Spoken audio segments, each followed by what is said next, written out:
오늘은 은행주에 대해서 한번 말씀드려보도록 하겠습니다. 은행주 관련돼서는 제가 진짜로 많이 말씀을 드렸는데 저는 아직까지 은행주만큼 우리나라에서 좋은 종목은 잘 없다라고 생각을 하고 있습니다. 일단 올해 주가를 보시면 신한지주 올해 들어서 주가가 52%나 상승을 했어요. KB금융은 65%, 하나금융지주 52%, 우리금융지주는 그렇게까지 많이 오르지 못했는데 우리금융지주도 한 23% 정도는 오르고 있는 모습을 보이고 있습니다.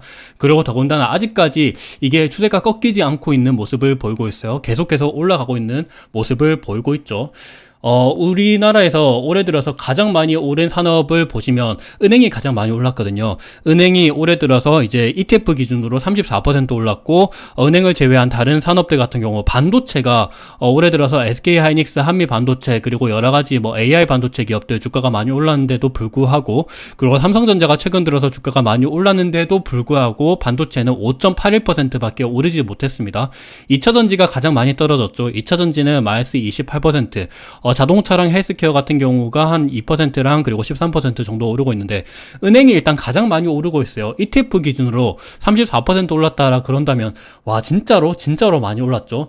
은행만큼 올해 들어서 가장 많이 올랐던 산업이 그리고 증권이랑 보험인데, 증권이랑 보험도 많이 올랐지만 은행이 더욱더 많이 오른 모습을 보이고 있습니다. 보험은 당연히 고금리에 당연히 이렇게 좋다라고 얘기를 하니까 보험은 많이 올랐고, 사실상 보험은 저도 좋아하고 보험 관련돼서도 영상을 많이 남겼기 때문에 그 영상을 한번 참고 삼아 보시면 좋을 것 같습니다. 철강이랑 에너지화학도 많이 떨어졌죠. 아무래도 중국 이슈 때문에 철강이랑 에너지화학은 안 좋고, 에너지화학은 그리고 2차전지 이쪽이 또 많이 들어가 있기도 하죠. 기계 장비는 아무래도 변압기랑 그리고 조선 그쪽이 좋았기 때문에 주가가 어느 정도 좀 상승한 모습을 보이고 있습니다. 그래도 올해 들어서 은행이 일단 가장 많이 오르고 있는 모습을 보이고 있다라고 살펴보시면 좋을 것 같습니다. 진짜 과거 신한지주랑 KB금융, 하나금융, 은행을 진짜 많이 투자하시는 분들 입장에서는 감회가 새로울 거라고 생각을 하고 있습니다. 이렇게 올해 들어서 주가가 50%, 60% 오를 것이다 라고 예상을 했었던 분들이 과연 있을까요? 주가가 진짜로 많이 오르고 있는 모습을 보이고 있습니다. 사실상 은행 관련돼서는 제가 진짜 영상에서 많이 말씀을 드렸는데, 이게 2023년도 12월 11일 날, 지금 요거는 여기 화면에서 잘렸네요. 근데 이게 작년도 12월 달, 그때 이 썸네일을 가지고 영상을 올렸었거든요. 그 영상을 한번 보시면 이 내용에 대해서 한번 말씀을 드렸었던 게 있습니다. 그때 지금 가장 싸다고 생각하는 섹터라 그러면서 요게 은행을 말씀을 드렸거든요.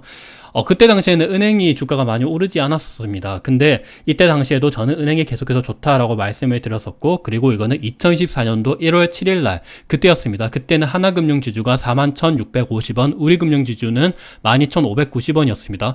그때 당시에는 여러 가지 악재가 있었어요. 그럼에도 불구하고 저는 계속 투자하고 있다라고 말씀을 드렸는데, 그때는 태연건설 그리고 홍콩 H지수, ELS 관련돼서 여러 가지 악재가 많았는데도 불구하고 저는 좋다라고 생각을 했고, 그때 하나금융지주가 41,650원이었는데 지금은 65,100원까지 올라갔죠. 그래서 저는 그때도 그렇고 지금도 좋다라고 생각을 하고 있다라는 말씀을 계속해서 드리고 싶습니다.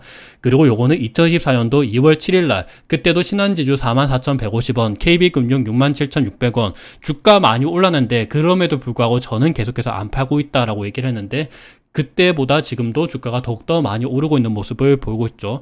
신한지주가 그때가 44,150원, KB금융이 67,600원이었는데 지금은 그때보다도 주가가 더욱더 많이 오르고 있는 모습을 보이고 있죠. 그리고 요거는 2024년도 3월 24일 날, 그때도 계속해서 제가 투자하고 있다라고 얘기를 하고 있었습니다. 그때는 은행주 중에서 어디가 가장 좋을까라는 그런 말씀을 드렸었고요.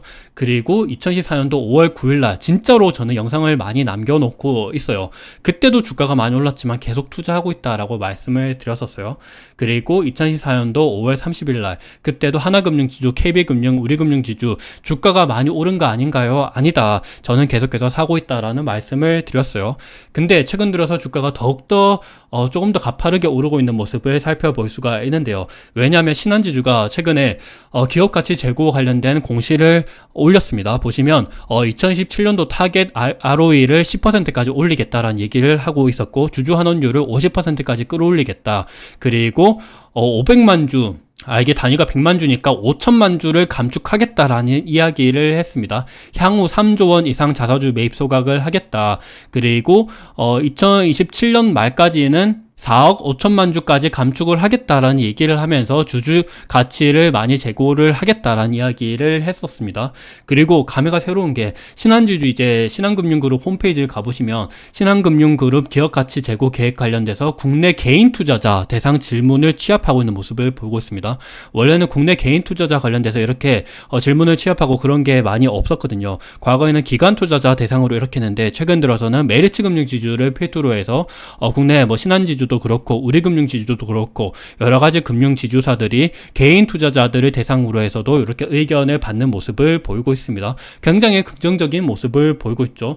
그리고 신한지주뿐만이 아니라 우리금융지주도 마찬가지입니다. 우리금융지주도 최근에 기업 밸류업 추진 방향 관련돼서 공시를 내세웠는데 보시면 중장기 ROE를 10% 이상까지 올리겠다. 그리고 보통주 비율을 12.5%까지 조기 달성을 하겠다. 주주 환원을 확대하기 위해서 자사주 매입 소각을 추진하겠다. 그래서 총 주주 환원율은 50% 이상까지 올릴 것이다 라는 이야기를 하고 있습니다. 그러는 한편 글로벌 평균 PBR은 0.8배인데 우리는 지금 0.5배 그리고 2013년도 기준으로는 0.35배 정도밖에 안 되니까 요거보다 훨씬 더 많이 올릴 것이다 라는 이야기를 많이 했습니다. 그러면서 주가가 많이 오르고 있는 모습을 보이고 있었죠.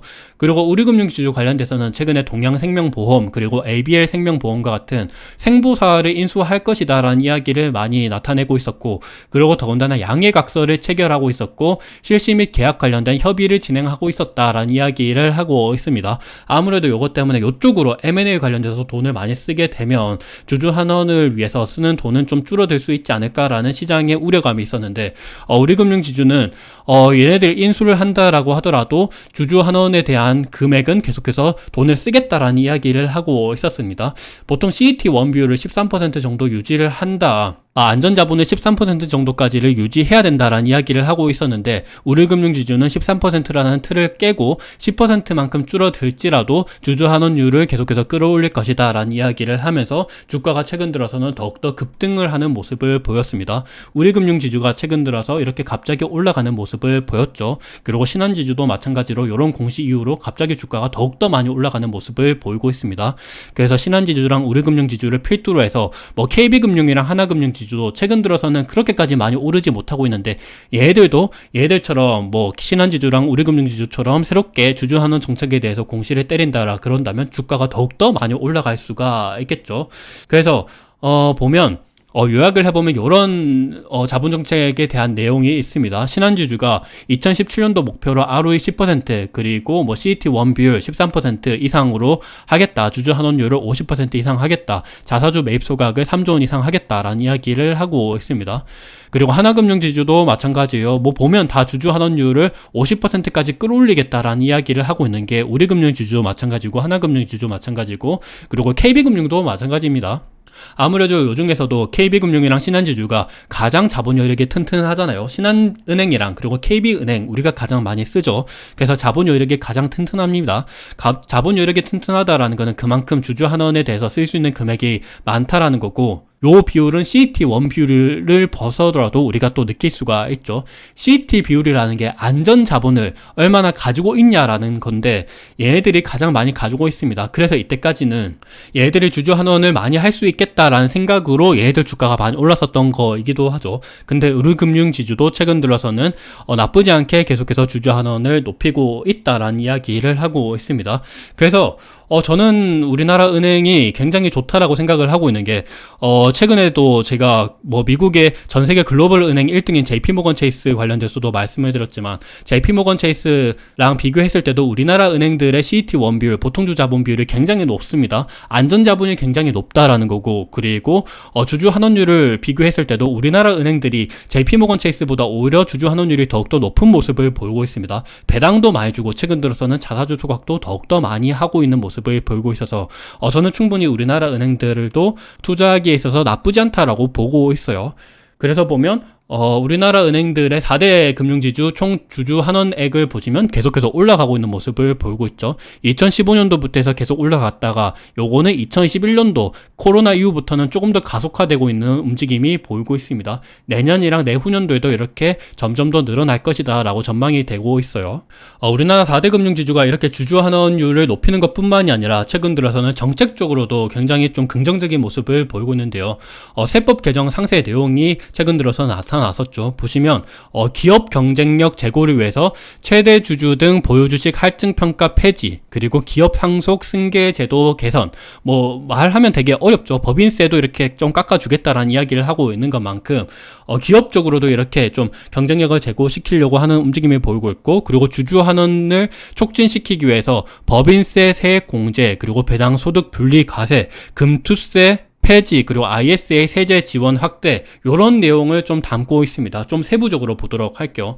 보시면 굉장히 어렵죠. 요거는 일단 한번 상세적으로 읽어보시면 될 것 같아요. 요거 하나하나 좀 이야기를 드리면 굉장히 영상이 길어지기 때문에 보시면 뭐 전반적으로 좋은 내용입니다. 보면 이 내용을 위주로 보시면 돼요. 배당 소득세 인하, 투자자 입장에서요. 요거는 ISA 납입 한도, 그리고 비과세 한도 확대, 그리고 국내 투자형 ISA를 신설하죠. 요건 뒤에서 한번 다시 말씀드릴게요.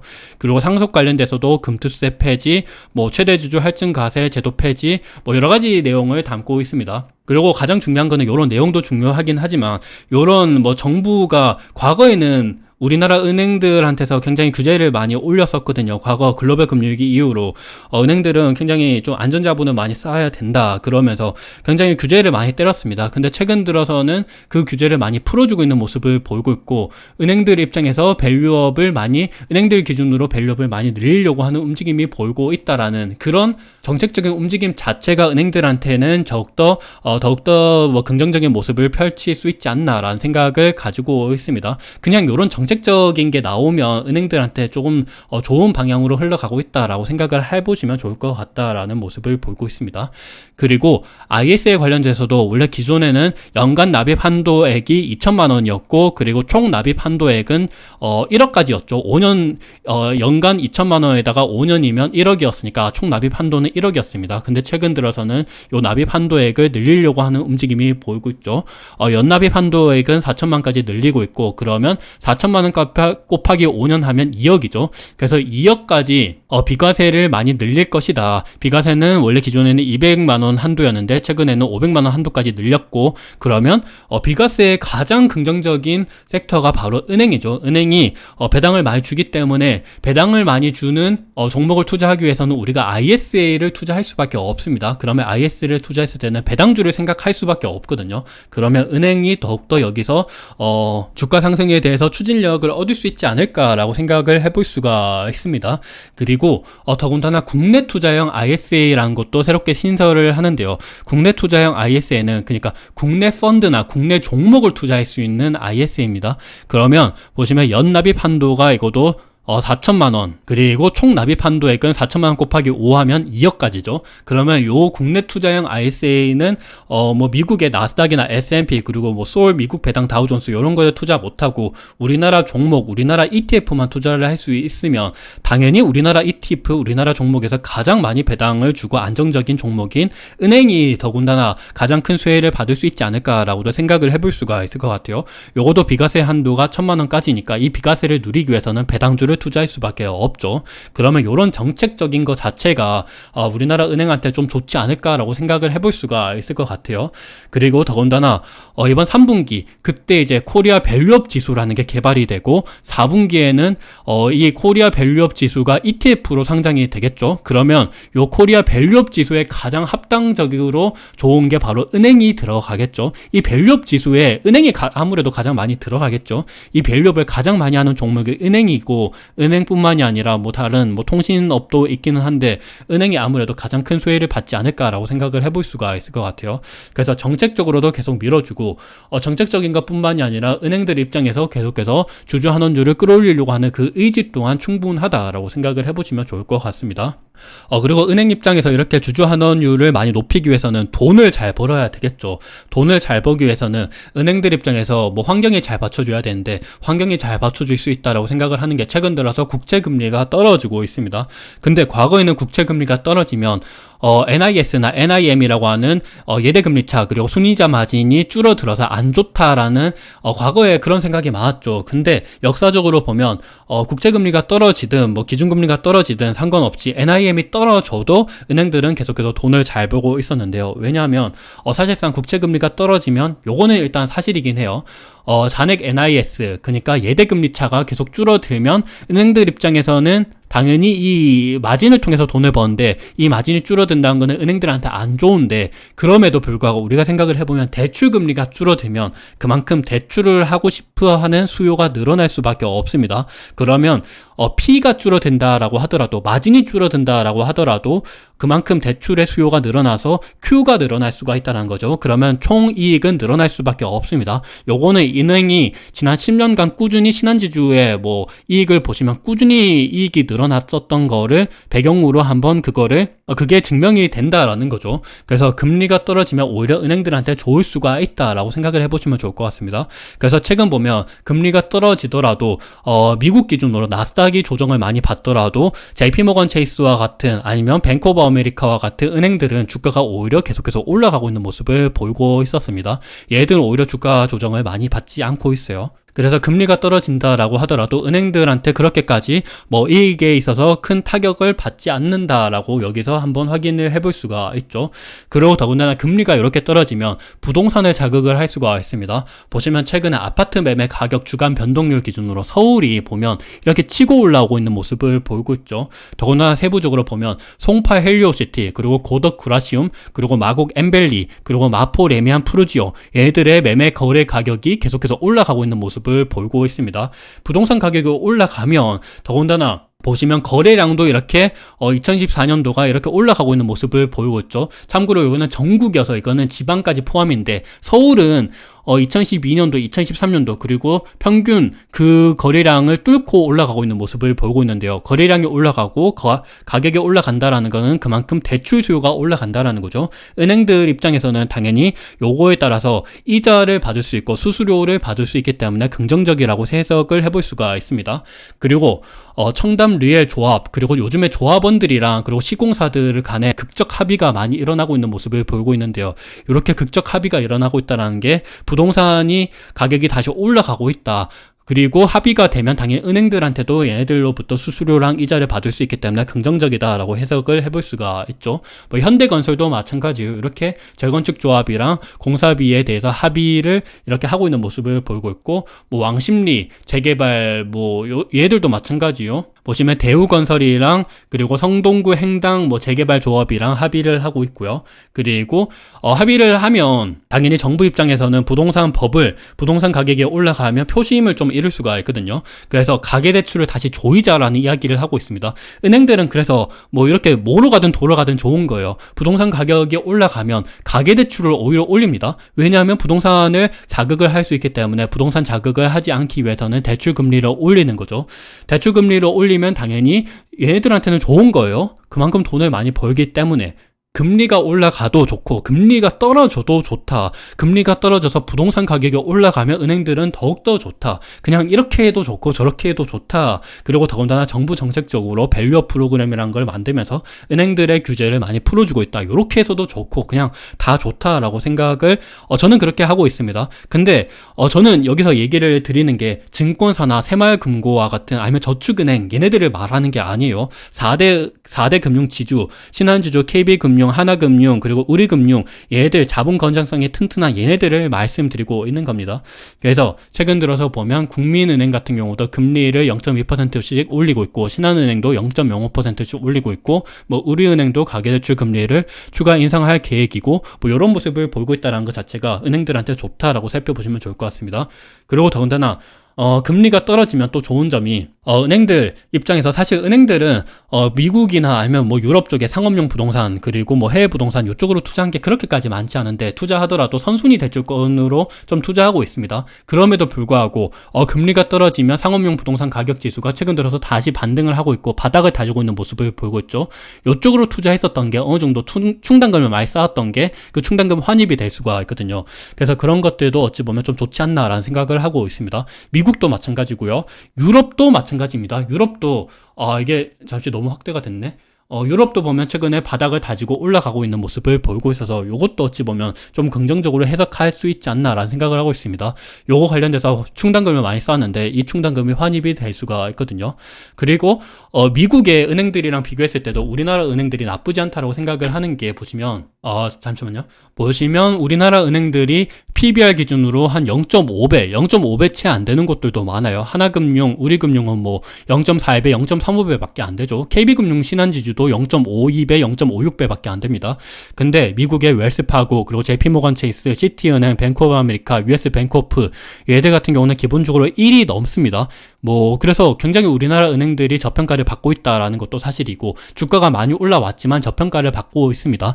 PER 기준으로도 마찬가지예요. 미국의 은행들은 10배가 기본적으로 넘습니다. 근데 우리나라 은행들은 벌어들이는 돈 대비해서 아직까지 저평가를 받고 있는 것도 사실이고, 그리고 배당 수익률, 주주 환원율을 봤을 때도 우리나라 은행들이 미국의 JP모건 체이스 대비해서는 훨씬 더 저평가를 받고 있습니다.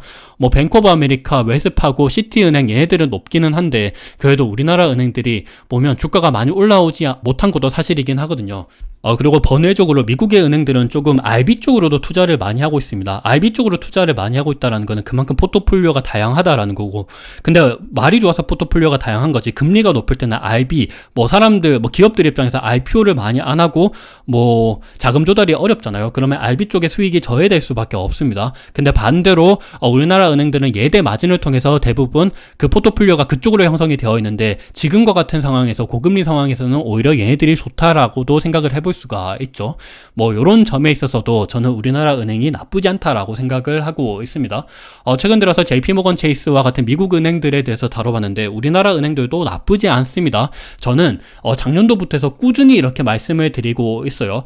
지금은 주가가 너무 많이 올라왔기 때문에 당분간 조정을 받을 수도 있기는 합니다. 하지만 장기적으로 봤을 때 우리나라 은행들도 충분히 매력적이다라는 말씀을 드리면서 오늘 영상을 마무리하도록 하겠습니다. 투자에 어느 정도 도움이 되셨으면 좋을 것 같습니다. 감사합니다.